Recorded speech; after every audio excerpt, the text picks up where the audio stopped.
Number 1, where did summer go? I feel like we didn't even have spring and then it was summer and now it's like the first day of autumn when I'm filming this. Like, I swear it did not happen. Where has summer gone? Where has 2018 gone? Where has this week gone? I swear we have been skipping from weekend to weekend in September. It is crazy. Hello everyone, it's Meg, and today I'm going to be sharing with you guys all the books that I read this summer. I read quite a lot this summer and I'm actually really proud of myself. I read a total of 12 books, which may not seem like a lot to some people, but for somebody who generally reads 1 to 2 books a month, that is pretty damn good. I have a mixture of fiction, poetry and audiobooks, so I've got a lot to talk through, so without further ado, let's get into the video. The first book that I read this summer is The Astonishing Colour of After by Emily X.R. Pan. I heard about this book a lot on BookTube when it first came out, leading up to the release date. Loads of people were talking about it, but I feel like not many people have talked about it since it has come out. I don't know how many people have read it, but I read it and I absolutely loved it. This is hands down one of my favourite books on this list of the year and of all time.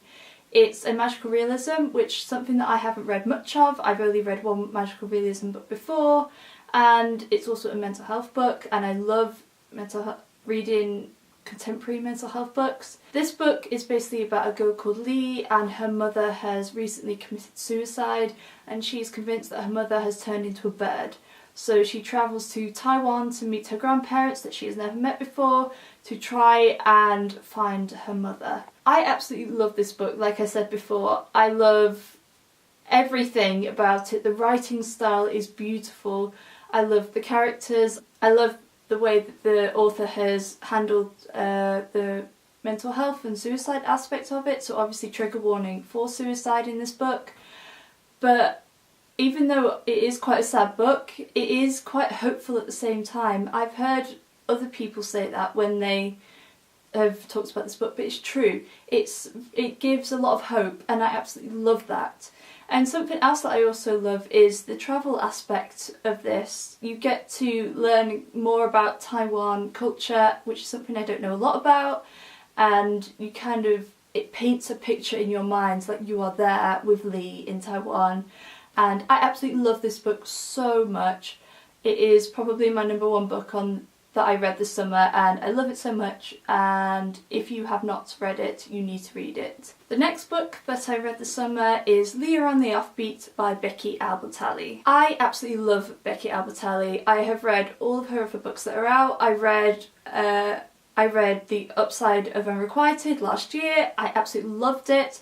That is probably my favourite book out of all the ones that she has written, and I binged read Simon versus the Homo sapiens gender back in April before the film came out, because I had to obviously read the book for the film. And Lear on the Offbeat is a companion novel to Simon versus the Homo sapiens, and I love it. It's absolutely adorable. I love Lear as a character, and it's really nice to be able to get a book more about her and kind of get to know her a bit better. And it's just one of those really cute, summery reads, and I just love kind of Leah's take on things. Like, she's so hilarious and sarcastic, and I'm also someone who is rather sarcastic, so I definitely enjoyed this read and I'm excited to add it to my Becky Albertalli collection. The next book that I read this summer is All the Bright Places by Jennifer Niven. Now, this book has some extremely mixed reviews, both on and off BookTube. There are some people who absolutely love this book and some people who do not like it at all, and I must admit, I'm kind of one of those I'm a person that is in the middle on this book. Before going into this book, I did read quite a few reviews on Goodreads, and quite a lot of them were really negative about how it romanticises mental illness and how the lack of kind of parental support, I guess. And so I went into reading this book with quite a negative mindset, saying I'm not going to like this book, blah blah blah blah. And as I was reading it, I don't know, my mind kind of changed a bit on it a bit. I think my final outcome for this book, I haven't given it a rating on Goodreads because I wasn't quite sure what to think, But I feel like my overall enjoyment of the book, I did actually really enjoy it, but I do agree with what everybody said about it romanticising mental illness. There were definitely some issues that I had with this book and how the mental illness and suicide was handled. So, and especially a lot with like with the parents and their views and thoughts throughout this book and attitudes I didn't really agree with at all. It really frustrated me, actually, quite a few of them. So I am kind of the person in the middle. I did enjoy the book, but at the same time I had a lot of issues and didn't agree with how the mental illness was handled. But I did enjoy it nonetheless, and I'm glad that I read it so then I could have my own opinion on this book, and after hearing so much about it. The next books that I read during the summer is actually not a single book but a trilogy, and that is To All the Boys I Have Loved Before by Jenny Han. This was a series that I actually was not planning on picking up at all. I had no interest in reading it whatsoever. It just didn't grab my attention. I read the Summer I Turned Pretty trilogy by Jenny Han. I have it on my shelf. I absolutely loved that. That's the first trilogy that I've ever read, and I fell in love with it. And I don't know why, but this just didn't seem to click with me. Like, the plot didn't, so I was just like, nah, even though people told me, was saying how wonderful it was, I just wasn't interested. But I found this for $1.99 at my local antique store, and I was like, well, I might as well. I don't have many. I want to see what all the fuss is about and see if I actually like it. And oh my goodness, everybody is right. I read the first book. I absolutely loved it. I listened to the second book on audiobook because I couldn't get hold of the second book fast enough. And I'm currently listening to the third book on audio as well because I want to binge read the whole series, whatever you prefer to call it, because of the film that has come out on Netflix, so I need to watch that. But this is so adorable. I love all the romance in it. I love how you see the characters grow and mature so much throughout it, and I love the family dynamics. I love Laura Jean's family, her relationship with her sisters and her dad, and now that I'm on the third book, like how everything is changing, but like I said, the growth of the characters is just so wonderful to see, and I'm really glad that I picked the series up. It is definitely one of those cute, romancy, contemporary books, but with a deeper meaning, and it makes me really happy to read it, so I'm really glad that I picked this one up. The next book that I read is one that I read for the Booktubeathon, and that is The Alchemist by Paulo. I'm not going to say his last name because I will absolutely butcher it. I read this, like I said before, I read this during the Booktubeathon. It's very short, and I have seen it on I've had it on my shelf for ages. I've wanted to read it, so I finally did.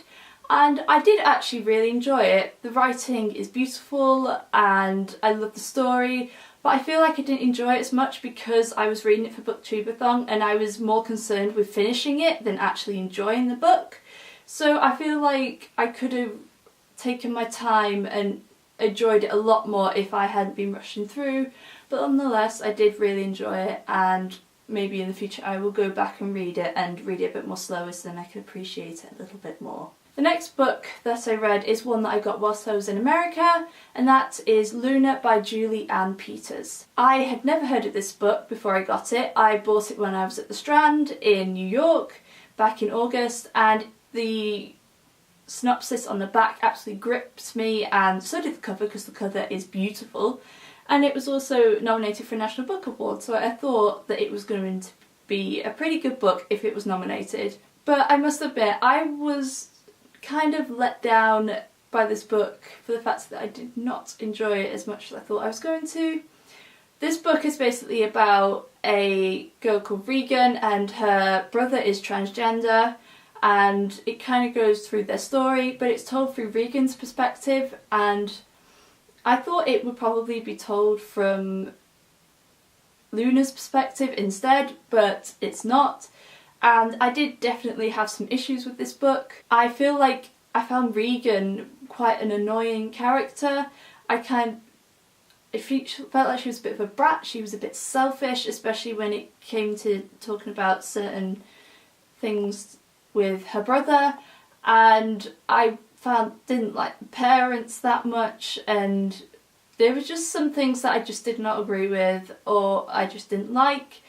I read some reviews on Goodreads of this afterwards, and people kind of had the same views that I did, kind of agreed that it was a very important book because of the subject matter, but it's how it was handled, and some of like the characters weren't, and some of the things that happened just weren't necessary. So I am glad I read it nonetheless, but I'm kind of sad that I was let down a little bit by reading it. The next book that I read is one that I also listened to on audiobook, more like a re-listen, but I read it the first time, so it's a listen first time, if you get what I mean. And that is Pride and Prejudice. What did that come from? And that is Pride and Prejudice by Jane Austen. Pride and Prejudice is my favourite story, probably of all time. I grew up watching the BBC 1995 adaptation with Colin Firth in. I absolutely loved it. I rewatch it every year without fail. And it's just a story that I've grown up with and I absolutely love. And I listened to the audiobook whilst I was away in America, because when we were in Cape Cod we were doing quite a lot of drives. So I picked the audiobook up and I really enjoyed reliving the story. God, I can't talk today. I was well in need of a reread for this book, and I love reading Jane Austen and classics, but sometimes they can get a little bit, like, I have to be in the right mindset to read classics even though I love them so much. But I really enjoyed this book. I got to go back and immerse myself in the characters and the whole setting of Pride and Prejudice, the place that I love so much, and I'm really glad that I reread it because I desperately needed to reread it and to remind myself why I love it so much. The next book is another reread, and one that I also listened to on audiobook whilst I was away, and that is Alice's Adventures in Wonderland by Lewis Carroll. I read this about 2 years ago maybe. And I love Alice in Wonderland. It's my favourite Disney film. I love the Tim Burton versions as well. No matter what anybody says about the second one, I still love it. I love the Tim Burton ones and I love the original Disney. So obviously I read the book after watching all of those films, and I do really like it. I feel like I prefer Through the Looking Glass a little bit better, because I don't know why, I get a little bit frustrated when I read Alice in Wonderland. I don't know why. I don't know whether it's because of Alice and her, I don't know, it's just, it really annoys me because I want to like the book more, but I feel like in this instant I do definitely enjoy the book, but I feel like I might prefer the film a little bit better. Please don't kill me, anybody who's watching it. I'm sorry, okay?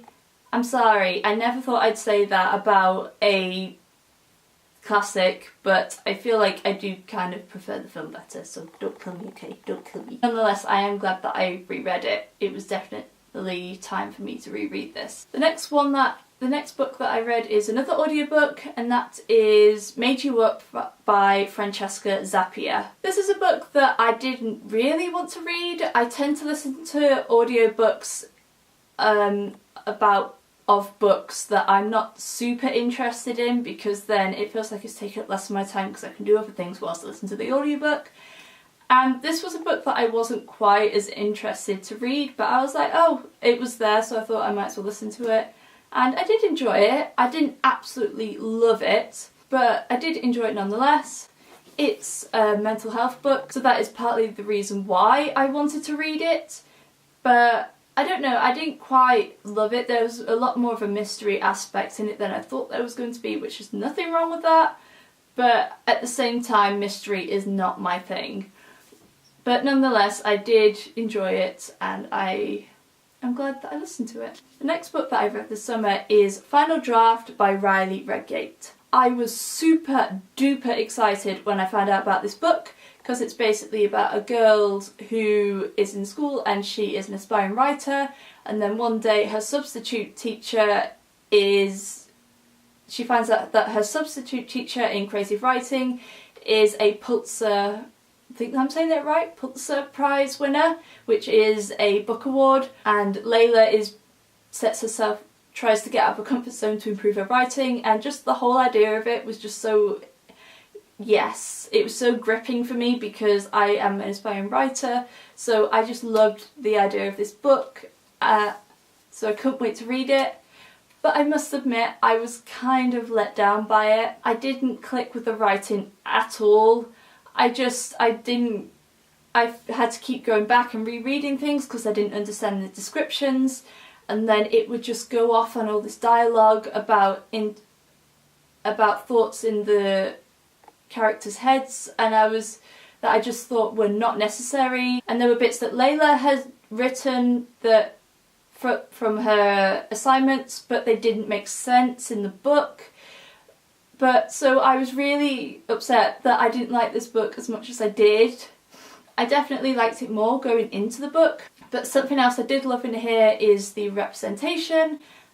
Layla is pansexual, and I did tab some bits that I did definitely relate to, but all in all I was a bit let down by which I'm really sad about because I really, really wanted to like this book. But nonetheless, I am really glad that I read it. The last two books that I have to show you are poetry books. So the first one is 1,000 Mornings by Mary Oliver. I read Blue Horses earlier this year by Mary Oliver and I absolutely loved it. And I got this book for my birthday. And I also really loved this. Mary Oliver has very quickly become one of my favourite poets of all time. I love her writing, I love her style, I love what she writes about. She writes about nature, but also kind of a deeper aspect and how things in life relate to nature as well, and I just love it so much. I tabbed quite a few of them, I don't know how well you can see, but I tabbed quite a few, and I'm really excited to add this to my poetry collection and read more of her work. And the last poetry book and book that I read this summer is Grain by John Glenday. I got to listen to John doing a reading at a poetry reading event in Manchester the other week, and I knew as soon as he stood up that I was going to like his work. The way he talked and the way he read his poems just captivated me so much, and there is one particular one in here, I think it's called Happily Ever, a fairy tale, and it basically tells the story of Beauty and the Beast backwards, and it's all about the idea of how in the fairy tales the characters start with nothing and then they finish, marrying a prince or becoming rich, and then and how in real life it's the total opposite, how we have so many opportunities when we're younger and we can do whatever we want, and then by the time we are older, by the end, we have less opportunities and we have less things in our lives, and I found that so interesting. So I might do another video talking about this book because I loved it so much, but I absolutely loved it. I binge read it. I have tabbed so many of the poems. I've annotated that fairy tale poem because I loved it, and I got to meet John and he signed it for me, and he's also a lover of photographer, which is great because I'm also a lover of photographer. But he has now become one of my favourite poets of all time. This has become one of my favourite collections of all time. I love it so much, and if you are a poetry fan, you should definitely pick this one up. You will not regret it. I love it so much. So I think we made it. My camera is literally about to die, so we are going to wrap this up rather quickly. I hope you enjoyed listening to me talk about all the books that I read this month. I definitely enjoyed quite a few of them, but they were also a good mixture of good and not so great, but I still enjoyed reading them nonetheless. If you like this video, please give it a thumbs up and let me know in the comments below your favourite books that you read this summer. All my social media and my Goodreads will be in the description box down below for you guys. Thank you guys so much for watching, and I will see you again very soon. Bye!